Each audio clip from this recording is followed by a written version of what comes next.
Hi, this is the Cosmic Nomad, and I'm with Paul Steward, a good friend that I knew for a while, and an amazing photographer. Hey, Paul, how's it going? That's going pretty good. Thank you. These kind words. I met Paul back in 2012. He was at the time a photographer slash DJ. How did you get into photography, Paul? The first time I ever picked up a camera was probably when I was a kid, but when I started understanding what a DSLR was, it was in high school. I was actually I went through like a course where a teacher would basically just give us a camera, black and white camera, and just tell us, a rule of thirds or get the feel, and we'd have to come back with three examples of what we thought that was by researching it. And I'm that's how I learned, is by doing it. So it was basically the first time I'd ever been in high school where I was like learning something because I was doing it, not just learning it because somebody told me how to do it. And it just, 3 years after high school, I bought my own camera and started taking photos at raves. And that's pretty much the rest is history. In this industry, how do you approach clients, and how do you get your current work? That's I know. Speaking of what's going on right now, let's kind of push that to the side. But if this wasn't happening, how Oh, would that process work? are through word of mouth. A lot of I do like I try to do marketing here and there, but yeah, the most of it is just word of mouth, and my portfolio really speaks for itself.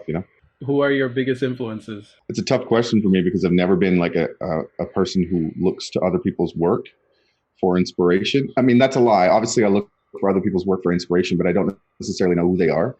I just find good work and I want to emulate that. I don't. I've never really taken like an art course or an art history or anything like that. So I've never really. There are obviously I've learned about other photographers that ended up when I found out who they were and what their work was, like the regulars, Richard Avedon, like all these big, fashion photographers. I Yeah. when I who they were, I was like, yeah, no, okay, that's amazing work. But it never really stuck out to me to look up to people. I've never really like emulated somebody directly. I mean, there's people, I guess, there's that have given me guidance.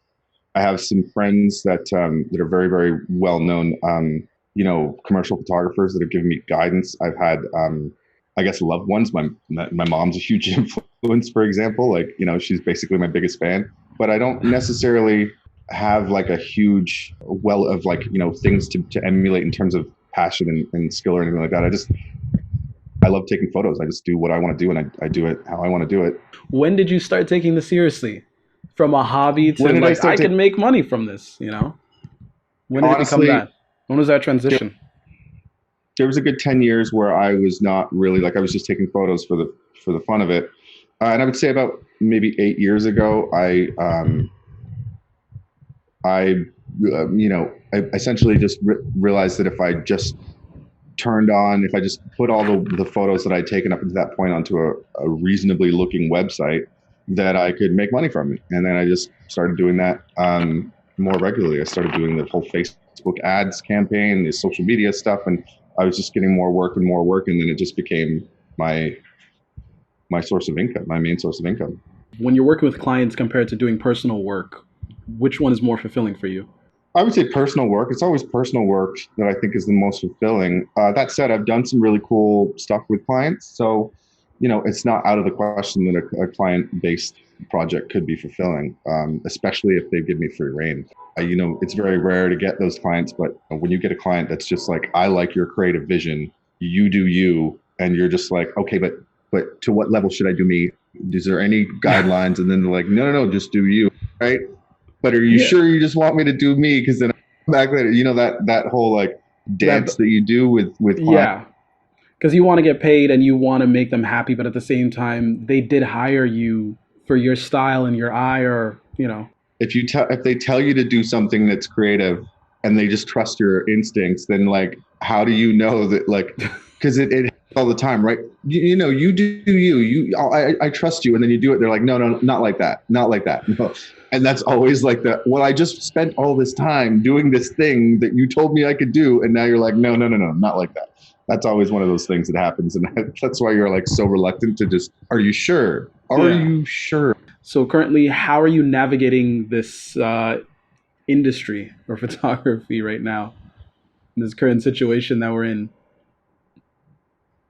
in and out of naps, frequent naps. I don't know, just trying to sharpen skills here and there, trying to figure out other sources of income, trying to figure out how to like, get my, I've got a lot of landscape photography. I don't know if you can see this up here. This is a beautiful landscape photo that I took. Hmm. Things like that. I'd like to get up on sites where people can buy prints. Things that I've been like, uh, I've been coming up with excuses, what's it called?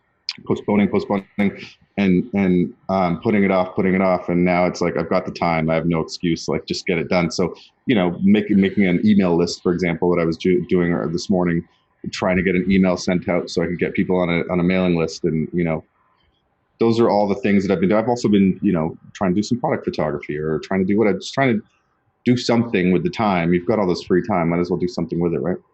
Yeah, everything's changing, and you got to. And it's true. There's no excuse right now. You have so much free time. Granted, you cannot meet people to shoot in this circumstance. It sucks because I'm in that same situation right now because I have so much ideas and I cannot meet these people. In terms of your personal work or client work, how do you come up with your concepts? Like, how's that? How's that process? Do you write them down? Do you draw them out? Do you have a good back and forth with the client, or in terms of your individual work, do you like how does that work? I always usually sit on Pinterest and or Instagram and just find inspiration. Find a series of photos that kind of have a similar vibe that I know I can do and that I'd like to try as well to add to my portfolio. And then it really comes down to whether they're okay with it, and if not, then we just keep throwing stuff against the wall. When I come up with something that they actually want to go with, then it just comes down to execution, which is, if I've seen the photos, I have a general idea of what the execution looks like. So then it just comes down to trial and error if I don't. How's photography changed for you in the last 10 years? It's a lot easier to do. Is it I because of mean, the digital, like just strictly digital equipment is getting a lot better and a lot, it can do a lot more. I would say that it's twofold, right? Obviously, the equipment and the resources are becoming much easier and much more accessible. But I would also say that over the last 10 years or so, I've gotten vastly more comfortable with understanding light. And that is what, like 95% of what photography is understanding and being able to shape and being able to do all these things to light to make the photos look exactly how you want to. And I think that's, it's become more natural to me now. There's still certain lighting setups that I still like. I look at it and I go, how do you do that? But now it's because I've so much experience, I can actually understand most light now. And those two combined have basically made things a little bit easier to. And obviously that's not without the idea of like challenging myself. I want to challenge myself, but ultimately, the like paid gigs are usually the ones that are very easy to like pull off. Were you always a digital guy, or did you shoot film before? I shot film until it became too bloody. I, I I just can't. I can't realistically. I can't justify spending that kind of money on film anymore. I would like to keep it, and I also think my film camera's busted, so I haven't really like developed anything out of it for a very long time. So I don't even know if it works properly. But I did start on film. If that's the question. In terms of your past, like what was a moment that kept you motivated in photography, like that said, you know what, I should just keep doing this. It's a happy place. Every single time I pick up a camera and I start taking photos, I suddenly get like um, overcome with energy and motivation. And that's the kind of thing that we all live for. So there's nothing, the only thing that keeps me going is just the fact that every single time I pick up my camera, it's there and it makes me happy. What is your most favorite project you've worked on? Like what's one that stands out for you? I think I sent you a photo. Blue, she's outside. She's like out by a tree. That was one of my favorites. I was working with friends. It was for submission. And, I really just figured out we all vibed together really well. The model really vibed really well. And not that I hadn't worked with models before that were really cool, but like we just had a really great time. And she was the exact kind of like look I was going for, that really like heroin chic kind of look. And that the results, and it was at dusk too. And that was the first time I figured out that the lighting I really, really enjoyed was dusk lighting. And not like, I'm talking like a magic hour. I'm talking about like the sun had gone down and I had this little window of like an hour where it was just like the night sky was, and I bumped up the ISO, and that whole look of the photo just worked for me. Certain photographers, yeah, have that certain time that they like to shoot, or certain weather, overcast or high contrast. What is a project that you disliked working on? Certain magazine, A nameless magazine. Is it a magazine that I know? maybe. Okay, go No, ahead. I many projects that there's certain clients that I obviously had to deal with. I've shot weddings here and there where, when I was starting out as a photographer, I shot weddings and had clients through the wedding industry that I was just like, nope. But I don't shoot weddings really that much anymore, unless it's people I know or people that I've vetted. Um, I've had some clients who didn't understand what they were paying for.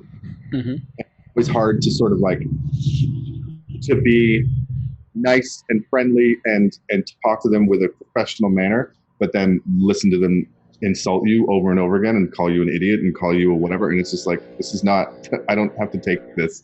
Those are always, I've only had a few. It's not like it's a regular occurrence, but there's projects like that where you've done all this great work. You thought you were doing exactly what they were asking for, and then they just changed their mind at the last minute, and then they get shitty with you like you've done something wrong, even though you completely verified within the entire process I've done. You know what I mean? Like those kinds of projects Yeah. that really grate on you. Is there a current trend in photography that interests you or you're like steering clear of? It's a good question, actually. There's a lot of photographers doing over editing these Hmm. days. It's very easy to do editing, and I think people, especially with the Sonys, are taking photos and over editing them to the point where like, yeah, it's a great before and after. You get an idea, but like I've fallen into the trap as well, just to sort of get some traction on online marketing, whatever, or social media marketing, just to see if like that will actually gain more followers or whatever. But I'm a very I hate to over edit, but then that seems to be the trend. So then you're like, okay, well, should I do that? And yeah, I don't know. It's always a rat race when it comes to that kind of stuff. I honestly I look at the over edited photos and I think, wow, those are beautiful. And then I look at it before and after. I'm just like, that's a lot of work, you know? Is that really what this is about? You're going to spend an hour to 2 hours on each photo. Do you feel that this over editing is kind of taking away people's eye and they just like, you know what, I'll do it in post after? I think it's distracting for a lot of people. And yeah, I mean, I don't know. I've always been told to get it right in camera, right? So Yeah. if you're taking the photo is good when you take it. But then that's part of the whole difference now than it was years ago, is that we do have the ability to edit, and we do have the ability to edit on our phones, for Christ's sake. Like it's very easy to create eye-catching imagery by just editing on your phone, which is, people are obviously playing with that. People are going through the motions. Can they turn it into a business? Who knows? So like, it might be great to make these great images, but can you turn it into a viable business? And that's, I've been around for long enough. I'm not some crazy, photographer by any means, but I'm in it for the long haul. I'm in it for creating a business out of it. So some of these people that come around, they're taking photos. Are they going to turn it into a business, or are they just going to get tired of it and do something else later, Is an artist's life, or in your case, a photographer's life, lonely? It's a unique one. I think a lot of people don't get it. I think that, but I've got like a really great support system, so I don't really think of it as lonely. I think of it as just, I got a lot of friends who live vicariously through me. Like, ooh, what's your day like today? Mine's boring, and I go to work every day, and I just do this, and it's like, what's yours like today? And I don't. I'm not by myself, if that's what the question is about. Is it different than everybody else's? Definitely different lifestyle.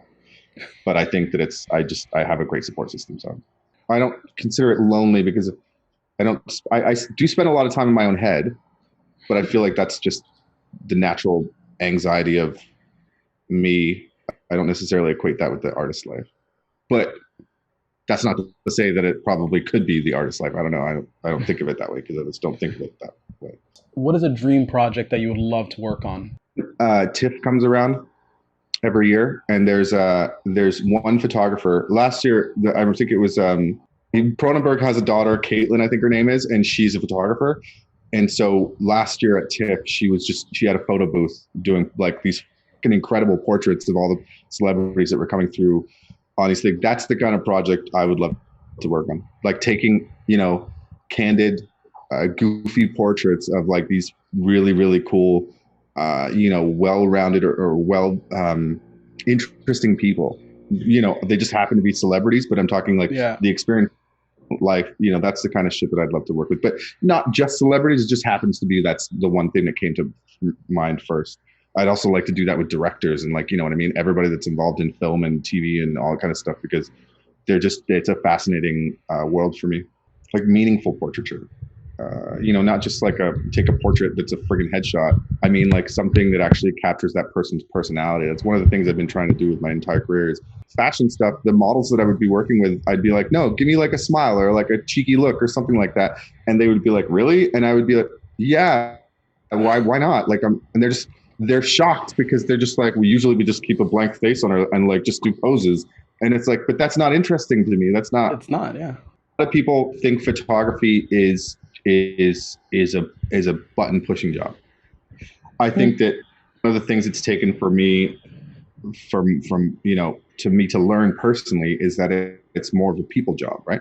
If you're not engaging the person that you're taking photos of and capturing them in a natural moment, then there's no real point in doing it. But then I think a lot of people that are starting to take photos now are definitely, they just think it's a button pushing job. They just think it's, oh, now that I've got a Sony and I can like go in any lighting situation and I can take a thing that I want to, I just push a button and then I just edit the shit out of it later. And I think that those are the ones that are just they're fly by the wind, right? They're not in photography for the love of it. They're in photography because they feel like it's an easy way to gain clout on the internet, What's your beef with Sony?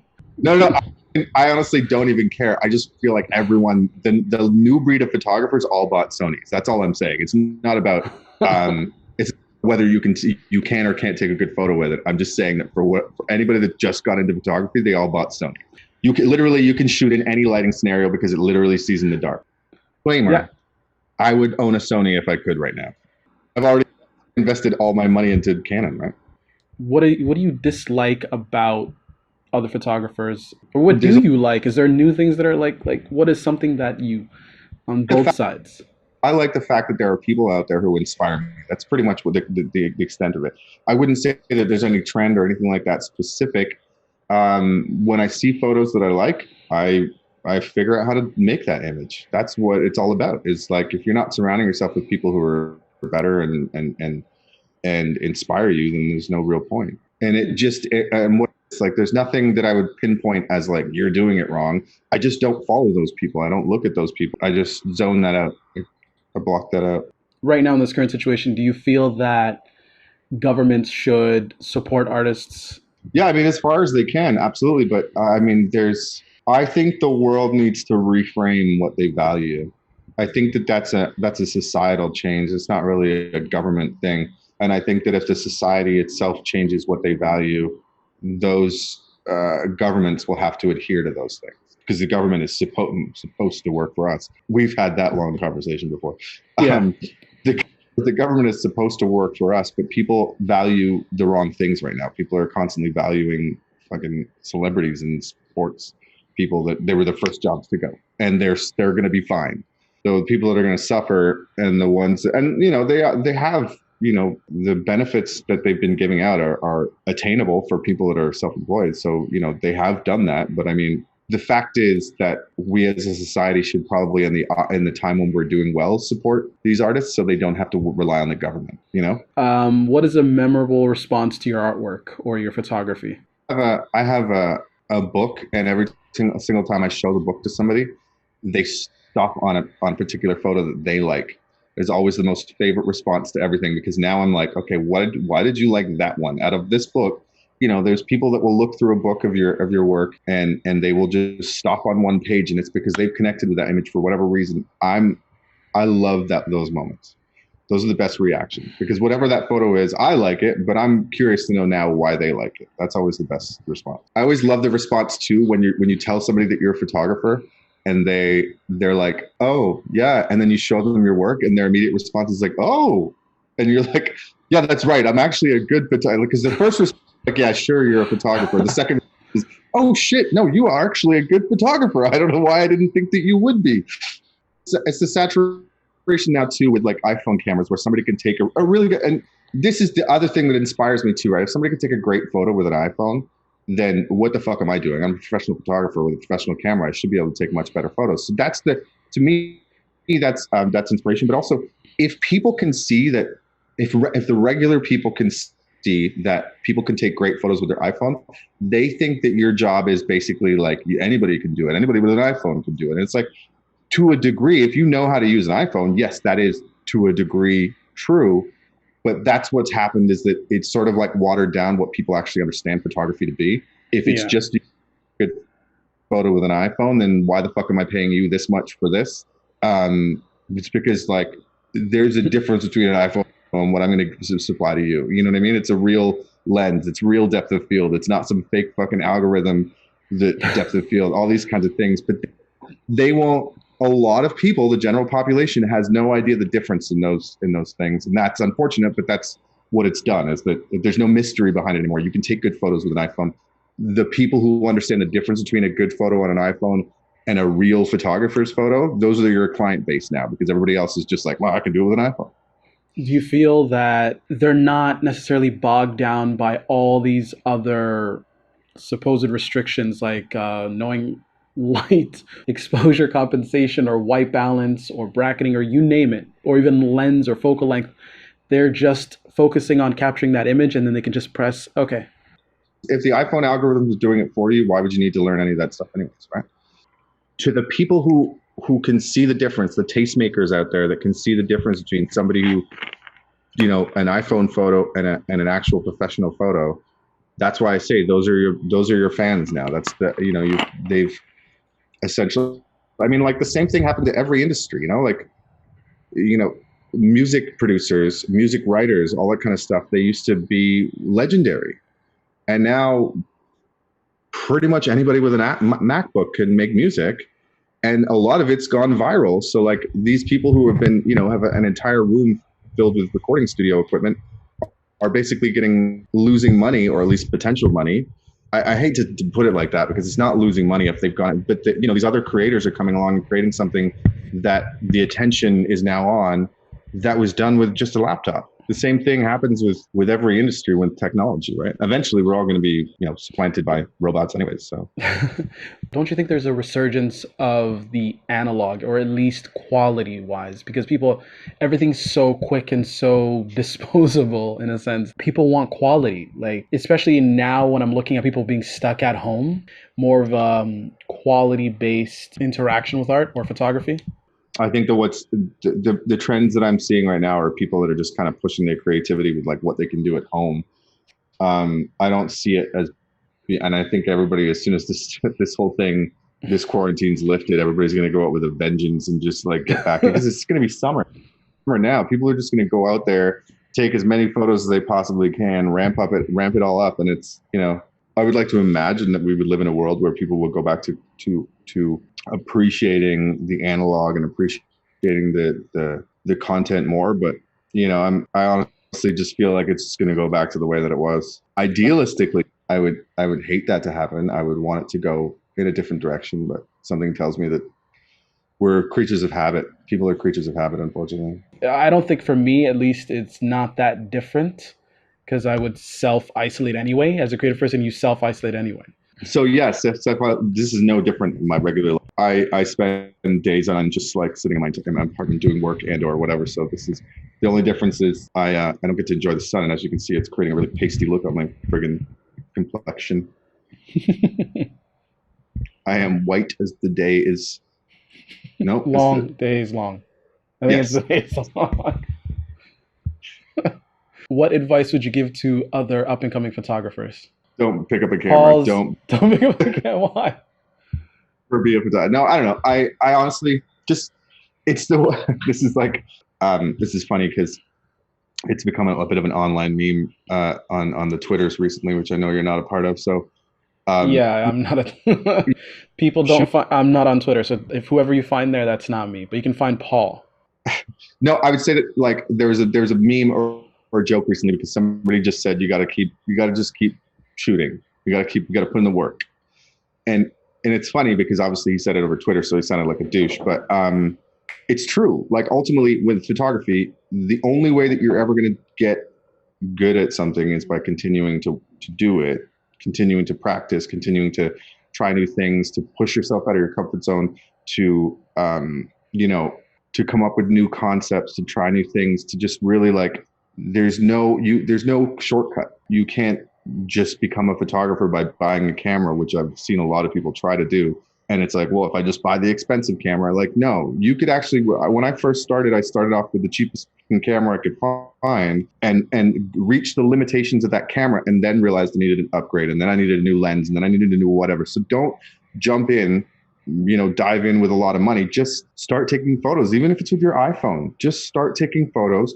Understand the basics. Understand, depth of field, the rule of thirds, all those like basic concepts of photography, and then upgrade when you realize, okay, now I've reached the limitation of this particular device I'm with. I need a new lens, I need a new whatever, and I need I need studio lighting, I need whatever. Like, if I want this particular look, what do I need to make this shot? Google it, first of all, because it's every bit of information is on the internet. Google it to get away with buying, or what you can do with the cheapest amount. And then when you realize, hey, I bought this really cheap thing and it's not what I need, but now I've just wasted my money. Well, then that's how you learn. Like, don't buy the cheapest thing if you can afford the more expensive thing, all those kinds of things. You're never going to learn any of that by me telling you, but you will be doing it yourself. So how can people reach you and get a hold of you? On the internet, paulsteward.com and at paul.franc on the Instagrams. And that is PAUL underscore FRANCS. Oh, it looks nice, Paul. I see a few faces that I know. So you're Toronto based. Do you do just strictly portraiture? No, I do a lot of fashion or beauty, or I work with a lot of musicians as well to create just really interesting portraiture and or artwork for whatever they need it for. Do you like black and white or color mostly? I love when I go through photos that end up being inspiration, like that end up being inspiration for other photo shoots. They end up being black and white. So I don't know. I'm not one or the other specific. I do gravitate more towards black and white photography, but then I end up shooting more color. One last thing. Do you think people starting out in photography should start out in film? No, I think if you're going to start off, I would start off with the lowest amount of investment. I started off in film, but that's because it's the only thing that was available. I would have picked up how to take photos much better with a digital camera, and then maybe find film later, because I wouldn't have wasted all the money on the film and stuff. I mean, the amount of money that I wasted when I started off with film, just like reels and reels of photos that are just black or just white or whatever, like they're useless. And in hindsight, if I'd have invested all that money into a digital camera at the time, I would have been vastly better off and vastly like I would have learned so much more faster. I'm not a purist like you. I wouldn't say I'm a purist. It's just for me, photography is just a tool. And if any way that I can tell the story or the look or the feel that I'm going for, I would draw it if I needed to, or I would use a camera if I needed, or I'll just shoot video or, or music, whatever I can do. And photography is just one of the tools that I use to elicit emotion, pretty much. That's how I view it. That's just my weirdness of everything. Person, I like to do things practically. I don't, the emotion thing, I've never thought about it as an emotion creating medium. The responses I get from my stuff are surprising to me, because I guess it's never really been a thing for me to look at photography as a way to elicit emotion. So when somebody does, I'm usually surprised and very flattered. All right, Paul, we're gonna bring this to an end. What's your Twitter handle? Because you're a Twitter guy, so people can get at you. Same thing as Instagram, at paul_franc. All right, Mr. Paul Stewart. I will talk to you when this whole thing is over in person, and see if we Stay all safe. survive this whole thing. Stay safe, good sir. Will do. Take it easy, good sir. All right, this is Paul Stewart. And I'm Mai, the Cosmic Nomad. Peace, weirdos.